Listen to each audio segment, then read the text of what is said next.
Bab 759. Bagaimana cara merangsang ingatannya? Asisten sekretaris.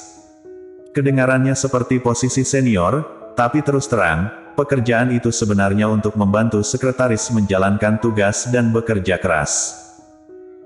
Sedangkan sekretaris sudah cukup menderita karena membantu CEO, dan asisten sekretaris akan lebih menderita lagi. Misalnya, pada hari pertama kerja, Audrey Han bolak-balik naik dan turun, dia terus-menerus menerima instruksi dari Kak Janis, intinya dari total 3 jam di pagi hari pagi, Audrey Han tidak berada di kantor sekretaris selama 2,5 jam, dia bolak-balik ke sana dan kemari mengantarkan berkas. Perusahaan besar. Beban kerjanya jelas berbeda. Akhirnya, ketika dia punya waktu untuk duduk, Kak Janis memberinya setumpuk berkas lain yang sangat tebal, dan menyuruhnya membaca guna terbiasa dengan lingkungan. Audrey Han duduk di sofa, membuka berkas dan membacanya dalam diam. Ketika dia pergi untuk mengantarkan berkas di pagi hari, dia pergi ke tempat yang salah karena lingkungan ini masih asing baginya. Jika dia harus mengantar berkas seperti ini setiap hari di masa depan, beban kerjanya pasti akan berkurang karena telah memahami lingkungannya.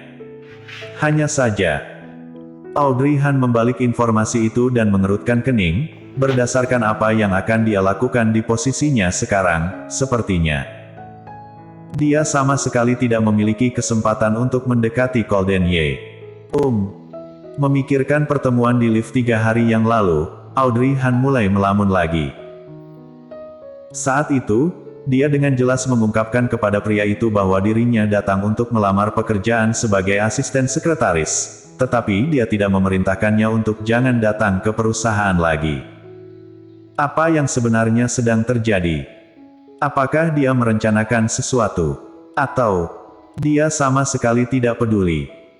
Setelah memikirkannya, Audrey Han merasa bahwa yang terakhir lebih mungkin. Bagaimanapun, pekerjaannya ini bukanlah ancaman bagi Golden Ye, karena mereka bahkan tidak mungkin bertemu. Hanya Kak Janis, sekretaris, yang dapat bertemu Golden Ye. Dia dapat dianggap sebagai perantara antara Golden Ye dan karyawan di bawahnya. Kak Janis akan merangkum semuanya, lalu merapikan sekali lagi, kemudian laporkan ke Golden Ye. Adapun informasi dari Golden Ye, juga Kak Janis yang akan menyampaikannya. Dengan cara ini, dia benar-benar tidak memiliki kesempatan untuk mendekati Golden Ye di masa depan. Jika tidak memiliki kesempatan untuk mendekatinya, bagaimana dia bisa memancing Golden Ye untuk memulihkan ingatannya? Tiba-tiba, ekspresi Audrey Han menjadi sangat kesal.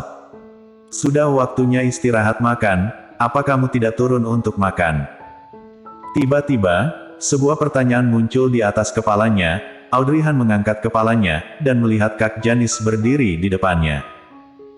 Dia tampaknya telah berkemas dan tengah membawa kuncinya. Kak Janis, sudah waktunya untuk makan. Audrey Han baru saja tersadar kembali dari lamunannya, dia menunduk melihat pada jam tangannya dan itu benar-benar waktu istirahat siang.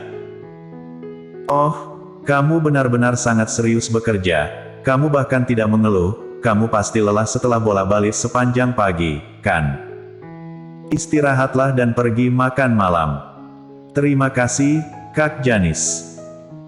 Audrey Han menutup buku itu. Kak Janis tidak makan di kantor karena dia harus pulang untuk memasak untuk anaknya dan akan kembali bekerja jam 13 siang. Audrey Han terlalu malas untuk pulang dan makan di rumah, karena dia hanya tinggal sendirian, jadi dia berencana untuk langsung pergi ke kantin untuk makan siang. Segera setelah dia sampai di lift, dia bertemu dengan seseorang yang dia kenal. Lori. Audrey. Lori Luo melihatnya dan menghampirinya dengan ekspresi terkejut di wajahnya. Akhirnya kamu datang juga, ayo pergi ke kantin untuk makan siang. Audrey Han bertanya, apakah kamu menungguku? Iya, aku ingin melihat apakah aku cukup beruntung, dan tak disangka aku benar-benar bertemu denganmu. Audrey Han tidak menjawabnya. Datanglah ke lantaiku dan sengaja menungguku, dan melihat apakah dia bisa bertemu denganku. Tetapi melihat bahwa dia benar-benar membutuhkan teman, Audrey Han berkata, ayo pergi dan makan. Iya, aku tahu di mana kantin itu, aku akan mengantarmu. Ketika mereka masuk ke lift, Lori Luo menekan tombol lantai dan bertanya padanya, apakah menjadi asisten sekretaris lelah? Apakah sulit bergaul dengan kak sekretaris?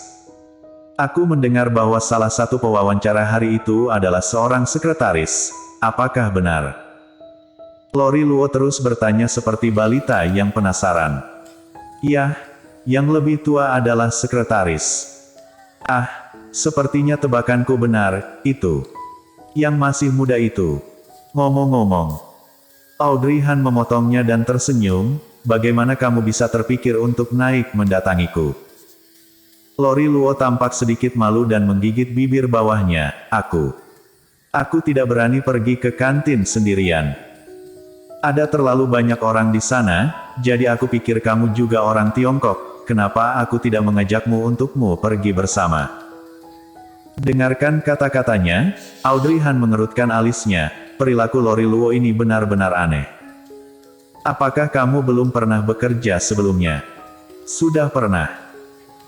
Lori Luo mengangguk dan melihat kerutan di dahinya, dia pikir Audrey Han risih dengan dirinya dan buru-buru menjelaskan, jangan salah paham, aku tidak bermaksud memanfaatkanmu, aku pernah bekerja sebelumnya, tetapi Tiongkok, ini adalah pertama kalinya aku keluar negeri,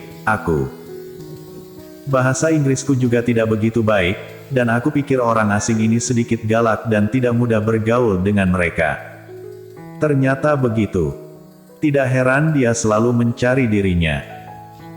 Tak lama kemudian, lift tiba di lantai tujuan mereka, begitu pintu terbuka, Audrey Han berjalan keluar, sementara Lori Luo mengikutinya dengan gugup, dia tampak sangat gelisah dan membuat orang ingin tertawa melihatnya.